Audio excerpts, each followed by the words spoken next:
Student इस video में बात करते हैं अप्रोक्सीमेशन एल्गोरिथम्स की। ठीक है, तो एक्चुअली इसमें कोई ऐसा कोई एल्गोरिथम आपको यहाँ पर नहीं मिलेगा। ठीक है, एक अप्रोच है जनरली।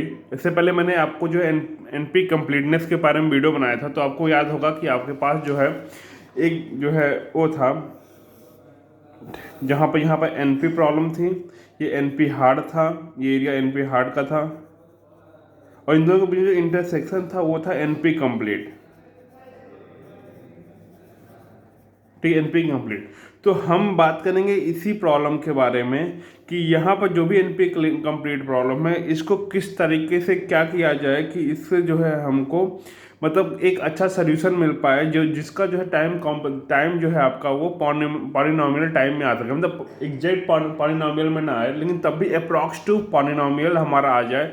तो उसी अप्रोच को बोला जाता है आपका उसी अप्रोच को बोला जाता है, क्या होता है, अप्रॉक्सीमेशन एल्गोरिथम। तो क्या ये है कि an approximation algorithm is a way of approach NP completeness for optimization problems. ठीक है, ऑप्टिमाइजेशन प्रॉब्लम का मतलब क्या हुआ आपका कि जैसे आप कोई भी प्रॉब्लम अगर कर रहे हो, तो या तो आप मिनिमम की बात करोगे या तो मैक्सिमम की बात करोगे। ठीक है, कि आपको सोल्यूशन मिनिमम चाहिए। जैसे मान लो आपको जो है कॉस्ट देखा है तो मिनिमम कॉस्ट चाहिए, अगर प्रॉफिट चाहिए तो मैक्सिमम प्रॉफिट चाहिए। तो हमने ऑलरेडी एक बार ग्रेडियो में बताया था कि ऑप्टिमाइजेशन में क्या होता है, जनरली हमारा मिनिमम या मैक्सिमम की बात करते हैं कि हमको अगर मान सपोर्ट डेट हम कोई भी प्रॉब्लम कर रहे हैं, उसमें हमें कॉस्ट अगर देखना है तो उसमें कॉस्ट हम क्या चाहेंगे कि कॉस्ट हमारा कम से कम कॉस्ट लगे। ठीक है, तो हमारा मिनिमाइजेशन या मैक्सिमाइजेशन का प्रॉब्लम होता है आपका ऑप्टिमाइजेशन प्रॉब्लम। ठीक है, तो ये जो भी टेक्निक होता है, ये कोई गारंटी नहीं देता है हमको कि हमको बेस्ट सोल्यूशन ही मिलेगा। ठीक है,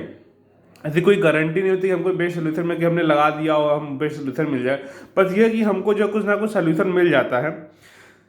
the goal of an approximation algorithm is to come as close as possible to optimum value in a reasonable amount of time which is at most polynomial time. ठीक है, सिंपल सी बात है, वही मैं बोल रहा हूँ कि इसका जो मेन गोल होता है कि वो आपको जितना पॉसिबल हो पाए उतना रीजनेबल टाइम में आप प्रॉब्लम को सॉल्व करो। जो भी आप नया सोल्यूशन लेके आए हो, वो आपको उस जो है मतलब एक कम अमाउंट में रीजनेबल टाइम में सॉल्व हो, और वो जनरली मोस्ट जो है मतलब ज़्यादा क्लोज होता है पॉलिनॉमियल टाइम से। मतलब एकदम से पॉलिनॉमियल ही हमको नहीं मिलता, क्योंकि एनपी कंप्लीट का मेन एरिया क्या होता है, वहाँ पर आप पॉलिनॉमियल में सॉल्व नहीं कर पाते हो। ठीक है, लेकिन हम ट्राई करते हैं कि हमको जो है वो पॉलिनॉमियल टाइम में हो जाए। ठीक है, such algorithm are called approximation algorithm or heuristic algorithm. ठीक है, तो मतलब इनको ये दोनों तरीके से बोला जाता है।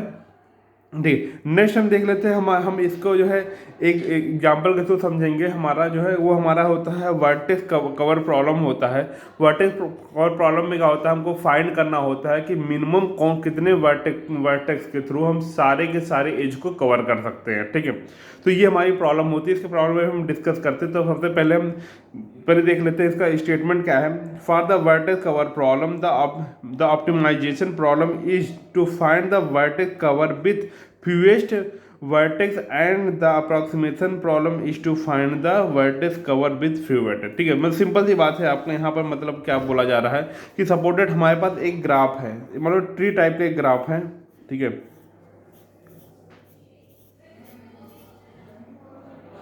ठीक, ये हमारा मान लो ट्री टाइप का ग्राफ है। अब मान लो ये इसका नंबरिंग करते हैं 1 2 3 4 5 6 7। ठीक, तो इसमें ये बोला जाता है कि आप कौन कौन से ऐसे ऐसे वर्टेक्स क्या बोलते हो, ऐसे नोड को सेलेक्ट करो जो सारे एज को जो कवर कर ले। जैसे मैं बोलूँ, अगर मैं 1 को लेता हूँ तो 1 से ये वाला एज सेलेक्ट हो जाता है, ये वाला भी एज आपका जो है वो कवर हो जाएगा। इस तरह से अगर मैं 2 को लेता हूँ, 2 से ये वाला भी हो जाएगा, ये भी वाला हो जाएगा, 2 से हमारा ये दोनों हो जाएगा। इस तरह अगर 5 वाला लेता हूँ तो 5 से ये वाला भी हो जाएगा, ये वाला भी हो जाएगा। तो एक अप्रोच ये होगा कि हमारे 3 के थ्रू जो है हम सोल्यूशन फाइंड कर सकते हैं। नेक्स्ट ये भी हो सकता है कि हम ऐसा कुछ कर, नेक्स्ट हमारा ये अप्रोच होता है कि अगर हम मान लो ये कर देते हैं कि पहला हम मतलब ये एक सोल्यूशन तो ये हमारा ये हो गया, लेकिन अभी हमारे पास एक चीज़ और हम इसमें देख सकते हैं कि अगर हम मान लो 2 वाले को सेलेक्ट कर लें, ठीक है, और 5 वाले को सेलेक्ट करें, तो 2 5 और कोई है इसमें 225 मतलब आपको मिनिमम 3 ही करना पड़ेगा। आई थिंक आपको कोई यहाँ पर दिख नहीं रहा, ठीक है। तो यहाँ पर मिनिमम क्या हुआ, 3 वर्टेक्स के थ्रू कर सकते। एक कोई दूसरा कोई ग्राफ देखते हैं, जैसे मान लो ये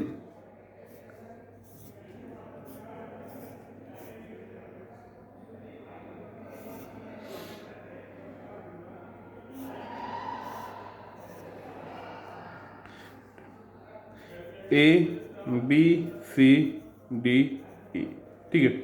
अब इसमें हम देखते हैं कि मिनिमम कितने कितने आपको नोड सेलेक्ट करने पड़ेंगे जिससे हमारे सारे के सारे जो है एज को कवर किया जाएगा। तो अगर मैं ए को सिलेक्ट करता हूँ, ए को सिलेक्ट करता हूँ तो इससे ये और ये कवर हो सकता है, ठीक है। इस तरह अगर मैं अगर बी को सिलेक्ट करता हूँ, बी को, तो हम केवल ये कवर कर सकते हैं। अगर हम डी को सिलेक्ट करते हैं, डी को, तो ये और ये सिलेक्ट हो, तो हमारे 3 के थ्रू हो सकते हैं। क्या इससे मिनिमम भी हो सकते हैं, ये भी चेक कर लेते हैं। अगर हम ए को सिलेक्ट करते हैं, ठीक है, तो ये और ये दोनों हो गए। अगर ई को सिलेक्ट करते हैं तो ये और ये हो गए, ठीक है। अभी हमारे पास ए, मतलब मिनिमम हमको 3, तो हमको 3 इसको डी को सिलेक्ट करना पड़ेगा, 3 हमको यहाँ पर लगाना पड़ेगा। तो इसका मतलब क्या हुआ कि हमको जो सोल्यूशन फाइंड करना है, क्या ग्राफ का कवरिंग का मतलब क्या होता है कि हम वो सारे वर्टेक्स को सिलेक्ट करेंगे जिससे सारे के सारे एज को कवर किया जाए, मतलब मिनिमम होने चाहिए। जैसे अगर हमारे पास अभी देखा गया इसमें कितने हैं आपके पास, वो 5 हैं, लेकिन हम अगर 3 को 3 के ऊपर काम करें तो 3 से हमको सारे एज को जो है वो कवर कर सकते हैं। तो ये अप्रोच होता है आपका ग्राफ कवरिंग का, ग्राफ कवरिंग या वर्टेक्स कवरिंग का आपका जो है ये अप्रोच होता है, ठीक है। तो अब नेक्स्ट हम देख लेते हैं, ठीक है। नेक्स्ट हमारा क्या है कि हम यहाँ पर एक कुछ फार्मूला है, फार्मूला किस बेस पे, देखो सपोज करो we work on a optimization problem where every solution carry a cost. मतलब कोई एक हम ऑप्टिमाइजेशन प्रॉब्लम पे काम कर रहे हैं जिसमें एक सोल्यूशन जो है वो कोई कॉस्ट रख रहा है, कॉस्ट को सी से रिप्रेजेंट कर रहे हैं, ठीक है। और यहाँ an approximate algorithm return a legal solution, ठीक है। अप्रॉक्सीमेशन जो होता है लीगल सोल्यूशन रिटर्न करता है का, but the cost of the legal solution may not be optimal, ठीक है। मतलब हो सकता है जो भी कॉस्ट रिटर्न करे वो ऑप्टिमल सोल्यूशन ना हो, ठीक है। तो सिंपल बात है, एक प्रॉब्लम थी जो ऑप्टिमाइजेशन की प्रॉब्लम थी, उसका एक कॉस्ट था, हमने एक उसके लिए अप्रॉक्सीमेशन एल्गोरिथम लगाया, एल्गोरिथम लगाने के बाद हमको एक जो है एक सोल्यूशन मिला, उसका कॉस्ट जो है वो मिनिमम मे बी मिनिमम हो या मे बी मिनिमम ना हो, ऐसा भी हो जाता है, कोई कन्फर्म नहीं है, ठीक है। तो ये अप्रोच है। तो इसमें एग्जांपल क्या दिया गया है, सपोर्टेड हम जो वर्टेक्स कवरिंग का बात कर रहे हैं कि suppose we are considering for a minimum size vertex cover, ठीक है। मतलब मिनिमम साइज मतलब मिनिमम से मिनिमम वर्टेक्स कवर हो जाए, इसके बारे में बात कर रहे हैं। And approximate algorithm return VC, मतलब एक अप्रॉक्सीमेशन एल्गोरिथम जो है कुछ वर्टेक्स कवर हमको रिटर्न करके देखता है for us but the size में नॉट बी मिनिमाइज, मतलब हो सकता है कि जो साइज जो मिनिमम ना हो, ठीक है। जैसे मान लो जब हमको यहाँ पर, जैसे हमको यहाँ पर 3 में हमको 3 में मिल गया, हो सकता है हमको 4 रिटर्न कर रहा हो या 5 रिटर्न। अभी एल्गोरिथम समझाएंगे आपको, दिखाई देगा कि एल्गोरिथम में लगाएंगे तो आपको जो है मिनिमम नहीं मिल पाता जल्दी, ठीक है। तो वही बोला जा रहा है यहाँ पर कि हमको मिनिमम चाहिए था, लेकिन हमको मिनिमम यहाँ मिल नहीं, जो हमने अप्रॉक्सीमेशन एल्गोरिथम लगाया उसमें मिनिमम मिल भी सकता है, नहीं भी मिल सकता है, ठीक है। तो सी जो आपका होगा, सी यहाँ पर होगा be the cost of the solution return by a approximate algorithm. C होगा जो अप्रॉक्सीमेट जो एल्गोरिथम लगाया जाए, जिससे जो कॉस्ट मिला वो होगा। और सी स्टार जो होगा वो ऑप्टिमल सोल्यूशन का जो कॉस्ट होगा, जो सोल्यूशन होता था, मतलब जो ऑप्टिमल सोल्यूशन जो कॉस्ट होगा वो होगा, ठीक है। सी मतलब एल्गोरिथम अप्रॉक्सीमेशन एल्गोरिथम लगाने के बाद जो कॉस्ट आया, और सी स्टार जो होगा मतलब वो हमारा ऑप्टिमल सोल्यूशन का एल्गोरिथम वो होगा, ठीक है। तो और यहाँ पी एन जो होगा, पी एन आपका क्या होगा, अप्रॉक्सीमेशन रेशियो होगा जिसका इनपुट साइज जो होगा एन होगा, ठीक है। तो हम ये अगर बोलेंगे मिनिमाइजेशन अगर प्रॉब्लम होगी, अगर मिनिमम दिखाना होगा, तो मिनिमम करने के लिए हमको सी स्टार डिवाइड बाई सी करेंगे, और ये शुड बी लेस देन और इक्वल टू पी एन, ठीक है। तो जो भी रेशियो होगा उससे आपका ये कम होना चाहिए। सेकंड क्या आपका है, मैक्सिमाइजेशन अगर कर रहे हैं तो हमारा ये सी स्टार नीचे चलाएगा, सी ऊपर चलाएगा, ये भी आपका लेस देन पी एन। तो और हर कंडीशन में हमारा P can not be less than 1, ठीक है। हम ये हमारा पी हमारा लेस देन 1 से नहीं हो सकता, ठीक है। ये चीज़ें होंगी। अभी इसको हम एक प्रॉब्लम के थ्रू समझेंगे तो ज़्यादा अच्छा समझ में आएगा। अभी सब बकवास लग रहा होगा, मे भी थोड़ा सा ऊपर से जा रहा होगा आप लोग को, ठीक है। ये थोड़ा सा एक्चुअली क्या है, ये सब चीज़ें जो है बहुत ज़्यादा रिसर्च के टॉपिक होते हैं, जिसमें आप लोग बहुत ज़्यादा रिसर्च करें, बहुत ज़्यादा प्रॉब्लम होती है जो सॉल्व नहीं हो पाती हैं, तो रिसर्च का फील्ड पूरा हो जाता है। तो ये बहुत ज़्यादा टिपिकल कॉन्सेप्ट हो जाता है चीज़ें। तो अभी हम एक जैसी ग्राफ कर्लिंग जो है कवरिंग प्रॉब्लम के ऊपर सॉल्व करते हैं। ग्राफ कवरिंग ऑलरेडी मैं समझा दिया हूँ कि आपका क्या होता है कि आपको ऐसे नोट सेलेक्ट करने जो मिनिमम हो, ठीक है। मिनिमम जो हो, इसे मैं यहाँ पर मैं ले लिया हूँ A B C D E F G, ठीक है। अब यहाँ पर क्या है कि हम वही स्टेटमेंट में पढ़ देता हूँ। A vertex cover of a graph is a subset of vertex which cover every edge, ठीक है। जो मतलब सबसेट ऑफ वर्टेक्स होंगे जो सारे एज को कवर कर लेंगे। Vertex cover problem is the minimum size vertex cover, मतलब मिनिमम साइज मतलब कम से कम वर्टेक्स आपको उठाने हैं जिससे सारे के सारे एज को कवर कर लेने हैं, ठीक है। तो अभी हम एल्गोरिथम की अगर बात करते हैं तो एल्गोरिथम में जो हम इसमें सॉल्व करने की कोशिश करते हैं, तो एल्गोरिथम हमारा क्या हो जाएगा। तो यहाँ पर क्या हुआ, सबसे पहले यहाँ बोला गया कि C5 मतलब सी में अभी हमारा क्या कर दो, वो नल सेट रख दो, मतलब कोई खाली रख दो, ठीक है। ई डैश हमारा क्या है, हमारा जो है यहाँ पर जो है इसी वर्टेक्स के जो है एज को सेलेक्ट करना है। तो सपोर्टेड हमारे पास स्टार्टिंग में जो हम जो है वो सेलेक्ट करते हैं इस वाले वर्टेक्स को, ठीक है। मतलब इसमें जितने भी ये रेस क्या होगा, आपका सारे वर्टेक्स को आपको सेलेक्ट कर लेना है। यहाँ पर डू ई अगर नॉट इक्वल टू 5 है, मतलब सारे इसमें जितने भी एज है, जो ग्राफ में जितने भी एज है उसको सब सेलेक्ट कर लिया, ठीक है। अगर ई नॉट इक्वल टू 5, अभी सी बात है इसमें सारे वर्टेक्स पड़े, मतलब सारे एज पड़े हुए तो अभी खाली नहीं है। तो अब हमने यहाँ पर क्या क्या कहा, डू लेट वी मतलब कोई एक एज जो है सेलेक्ट करना है, इसमें कोई एज सेलेक्ट करना, पूरे ग्राफ में से कोई एक सेलेक्ट करना है। वो सेलेक्ट मतलब मान लो सपोर्टेड मैंने ये वाला एज सेलेक्ट किया, BC वाला ये वाला एज सेलेक्ट किया, ये वाला एज, ठीक है। ये सेलेक्ट करने के बाद हमने क्या किया, उसको हमने क्या कहा कि सी में जो है क्या कर दो, सी में हमारा सी यूनियन UV कर दो। तो सी में हमारा 5 है, अगर यूनियन अगर हम UV करते हैं तो U हमारा क्या है, B है और C, ठीक है। ये दोनों है ना आपका BC पर, ये आपने सेलेक्ट किया। जब ये सेलेक्ट किया तो आपने कहा क्या हुआ, यहाँ पर C में क्या आ गया आपका BC आ गया, ठीक है। अब क्या क्या, remove from E dash every edge incident either U and V, ठीक है। मतलब सारे एज को रिमूव कर दो, जो वर्टेक्स है B और C से जितने मिलते हुए सारे उसको रिमूव कर दो। तो इसका मतलब है ये वाला यहाँ से ये रिमूव हो गया, ठीक है। ये हमारा हट गया, और ये वाला मैं इसको एक्चुअली यहाँ पर इसको हटा देता हूँ, ये हटा देता हूँ, ये हटा देता हूँ, ठीक है। ये हटा देता हूँ, ठीक है।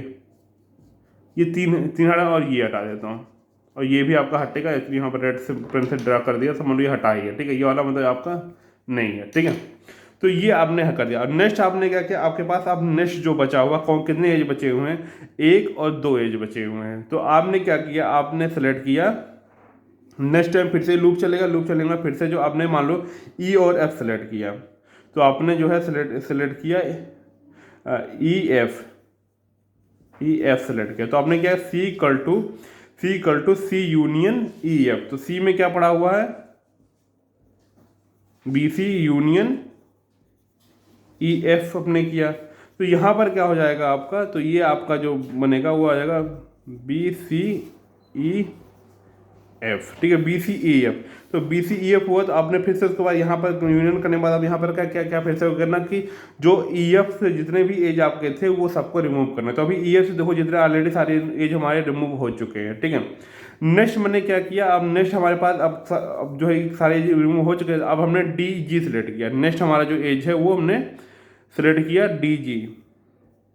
DG सेलेक्ट किया। फिर हमने वही किया C इक्वल टू अभी हमारे पास क्या है, हमारा BCEF, इसका यूनियन करेंगे DG से, ठीक है।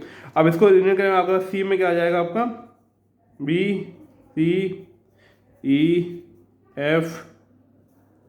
D, जी, ठीक है, ये आ गया। उसके बाद ये सेलेक्ट करने के बाद देखोगे तो इससे जो भी रिमूव करना होगा रिमूव हो चुका, ऑलरेडी हो चुका है, जिसका मतलब अब कोई अभी और एज हमारे पास बचा नहीं है और सारे वर्टेक्स भी हमने सेलेक्ट। तो यहाँ पर हमारा जो फाइनल सोल्यूशन जो आया है वो आया है कि हमने 6 वर्टेक्स उठाए हैं, 6 वर्टेक्स, 6 वर्टेक्स लिया है, 6 वर्टेक्स से हमको जो है सारे एजेस को सिलेक्ट कर रहे हैं, ठीक है। तो यहाँ पर 6 अगर हमने लिया है तो ध्यान दोगे आपका जो है कि क्या ये का सिक्स सिक्स मिनिमम, ये क्या 6 मिनिमम है। जो हमारे पास वर्टेक्स जो तो अगर देखा जाए तो 1 2 3 4 5 6 7 है, 7 है। तो 6 हमने एज ऐसे वर्टेक्स लिए हैं जिससे जो है सारे एज कवर हो सकते हैं। लेकिन ये क्या ये सोल्यूशन आपका मिनिमम हो, मिनिमम नहीं है, बिल्कुल नहीं है। क्योंकि अगर मैं देखता हूँ, अगर मैं फिर से इसको बना के देखता हूँ तो क्या हो जाएगा आपका, ये है। अगर मैं मान लो ये बी सेलेक्ट कर लेता हूँ, एक हमने सेलेक्ट किया यहाँ बी, ठीक है, ये मैंने वर्टेक्स एक ये सिलेक्ट कर लिया, ठीक है, एक एफ सेलेक्ट कर लिया और एक डी सेलेक्ट कर लिया, ठीक है, 3 वर्टेक्स। अगर बी सेलेक्ट करेंगे तो ये वाला कवर हो जाएगा, ये वाला कवर हो जाएगा, ये वाला कवर हो जाएगा, ये वाला कवर हो जाएगा। इधर अगर एफ सेलेक्ट करेंगे तो ये वाला भी कवर हो जाएगा, ये वाला भी कवर हो जाएगा, ठीक है, और डी सेलेक्ट करेंगे तो ये वाला भी कवर हो जाएगा, ये वाला भी कवर। तो मतलब इन तीनों ही वर्टेक्स से सारे के सारे एज सेलेक्ट। तो हमारे जो मिनिमम अगर आना था, वो मिनिमम हमारा आना था वो 3 आना था। लेकिन हमको जो सोल्यूशन मिला अप्रॉक्सीमेशन एल्गोरिथम के थ्रू वो मिला 6 मिला। तो इसी कंडीशन में हमारा क्या बोलते हैं, अगर हमको मिनिमम करना तो सी स्टार जो हमको मिला है वो एल्गोरिथम में वो 6 मिला है, और जो हमको मिनिमम मिलना था ऑप्टिमाइजेशन में वो 3 मिला है। तो हम जब पी एन करेंगे, पी एन हमारा हो जाएगा, तो पी एन जो हो जाएगा वो 6 डिवाइड बाई 3 करेंगे तो पी एन जो हो जाएगा वो आपका हो जाएगा वो 2 हो जाएगा, पी एन आपका 2 हो जाएगा। तो आपने देखो यहाँ पे क्या बोला गया था कि पी एन जो है वो 1 से छोटा नहीं होना चाहिए। तो आप देखो यहाँ पर भी कंडीशन जो है आपका ये सेटिस्फाई कर रहा है कि पी वन 1 से छोटा नहीं है, ठीक है। तो पी एन की वैल्यू 2 है। तो यही आपका इस तरह से होता है कि आपको जो एल्गोरिथम मिला वो एक आपने अब लगाया तो उससे जो सोल्यूशन मिला वो बेस्ट नहीं है, ठीक है, बेस्ट नहीं है। और लेकिन आपको जो बेस्ट चाहिए था वो देखो बेस्ट कुछ और ही था, ठीक है। तो वही एक अप्रोच हो गया यहाँ पर कि हमको बेस्ट सोल्यूशन फाइंड करना है, तो उसी को बोला जाता है अप्रॉक्सीमेशन एल्गोरिथम। एक अप्रोच है, हम ये नहीं बोल रहे कि डायरेक्ट कोई एल्गोरिथम को ऐसा मिल जाएगा, ठीक है। लोग रिसर्च करते हैं, फाइंड करने की कोशिश करते हैं, हो सकता है कल चल के इसका इसी का कोई बेस्ट सोल्यूशन कोई लेके चला है, ठीक है। तो लेकिन हो सकता है मे बी बहुत सारी चीज़ें ऐसी थे, मैंने बोला कि टाइम ट्रेवलिंग का एक कॉन्सेप्ट आता है। ये होता है फ्यूचर को प्रिडिक्ट करना, कि हम कोई ऐसा चीज़ हो जो फ्यूचर को प्रिडिक्ट कर सके। बहुत लोग ऐसे होते हैं जो इन सब चीज़ों में लगे पड़े हैं, रिसर्च कर रहे हैं, हो सकता है वो प्रॉब्लम सॉल्व हो जाए, हो सकता है वो प्रॉब्लम ना सॉल्व हो, ये सब चीज़ें। तो इस तरह से ये पूरा रिसर्च का फील्ड होता है जिसमें आपको जो हमने पढ़ा है। एक्चुअली ये 2 सब अलग अलग सब्जेक्ट को बिलोंग करते हैं। एक तो हमने डा में पढ़ा हुआ है और एक सब्जेक्ट होता है ऑटोमेटा। ऑटोमेटा में भी इसको जो है स्टडी किया जाता है, एनपी कंप्लीट प्रॉब्लम को स्टडी किया जाता है। तो ये सब चीज़ें इस तरह से थी। अगर इस वीडियो में अभी इतना ही, नेक्स्ट वीडियो में हम रैंडमाइजेशन एल्गोरिथम को देखेंगे, तो वो क्या अप्रोच होता है उसमें देखेंगे। तो अगर वीडियो अच्छा लगा तो लाइक करें, कमेंट करें, सब्सक्राइब करें और मिलते हैं नेक्स्ट वीडियो में। तब के लिए टाटा बाय बाय।